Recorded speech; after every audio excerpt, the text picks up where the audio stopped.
지난 2018년 서울 디지털재단의 한 팀장은 초과 근무로 1년 동안 1,139만 원의 시간의 수당을 수령했습니다. 연간 초과 근무 한도인 360시간을 다 채워서 일해야 받을 수 있는 액수였습니다. MBC는 당시 이 팀장을 포함해 재단 직원들의 수당 부정 수령 의혹을 집중 보도했습니다. 가장 늦게 퇴근하는 사람한테 출입증을 모조리 맡겨놓고 단말기에 대신 찍도록 한다는 겁니다. 요즘도 이런 일이 진짜 있냐고요? 시간의 수당 1, 2위인 두 사람한테 출입증을 대신 찍어달라고 한 적 없냐고 물어봤습니다. 출입증을 밑에 부하 직원들한테 맡기고 대신 찍게 하신 적 없나요? 취재진에게 그런 적 없다던 이 팀장. 이후 감사에서 의혹이 사실로 드러나서 결국 370만 원을 토해냈습니다. 또 개인적으로 쓴 법인카드를 업무상 사용한 것처럼 꾸미라고 지시한 것도 확인돼 정직 3개월의 징계를 받았습니다. 그런데 이 팀장은 여전히 이 재단의 팀장을 맡고 있습니다. 한 달 동안 재단에 정상 출근한 건 4일뿐이라는 바로 그 팀장입니다. 3년 전 직원 2명도 허위로 초과 근무 수당을 타오다 걸려 170만 원과 79만 원을 각각 토해냈습니다. 그런데 이들은 아무런 징계도 받지 않았고 지난해엔 둘 다 팀장으로 승진까지 했습니다. 이 가운데 한 사람은 2019년에 우수사원으로 선정돼 표창까지 받았습니다.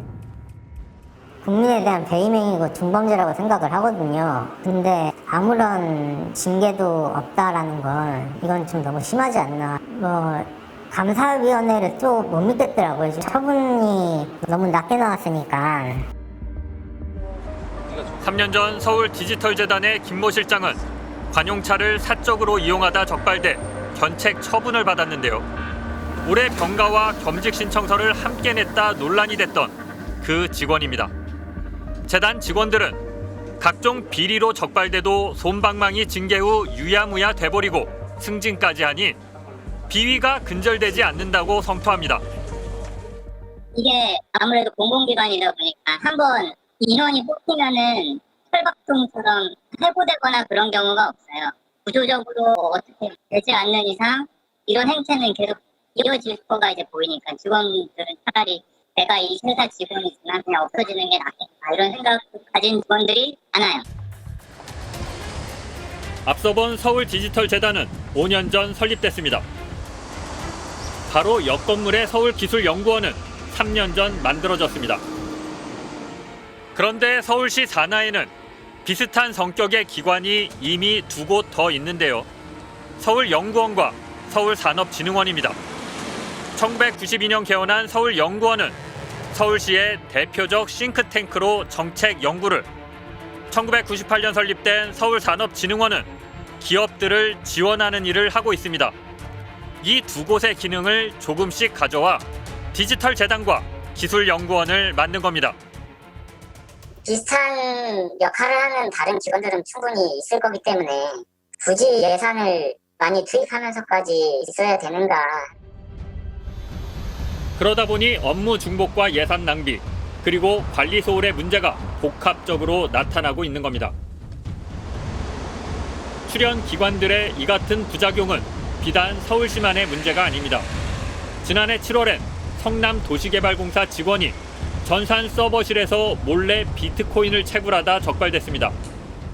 성남 시민의 세금으로 가장 안전한 공간에서 은밀히 비트코인을 생산하고 있었습니다. 근무 시간에 수용하고 비트코인 생산을 한 직원들은 여지없이 징계보다는 올 3월에 모두 승진을 하였습니다.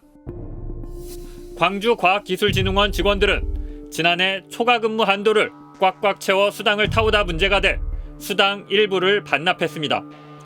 부산보건환경연구원 직원들은 특정 업체와 짜고 그 업체의 장비 59억 원어치를 구매했다 징계를 받았습니다. 강원도의 한 고위공무원은 산하기관장으로 재직하던 2019년 자신의 자녀를 직원으로 채용한 사실이 뒤늦게 알려져 강원도가 감사에 착수했습니다.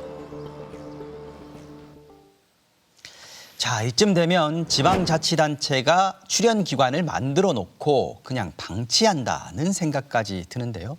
중앙정부의 출연기관 말고요. 지자체의 이런 소규모 출연기관 많습니까? 네, 행정안전부 통계 자료에 따르면요. 올해 3월 기준으로 전국의 지자체 출연기관 숫자만 701곳이나 됩니다. 문제는 작년과 올해 이런 기관들이 우후죽순격으로 급증하고 있다는 건데요. 모두 세금으로 운영되는 곳들이죠. 이 지금 있는 곳도 제대로 관리 감독이 안 되고 있는데 오히려 더 늘린다. 세금 너무 함부로 쓰는 거 아닙니까? 네, 맞습니다. 무분별한 출연기관 설립으로 논란이 되고 있는 지자체가 한두 곳이 아닙니다. 그럼에도 시장, 도지사들이 출연기관을 늘리는 데는 다 이유가 있었습니다.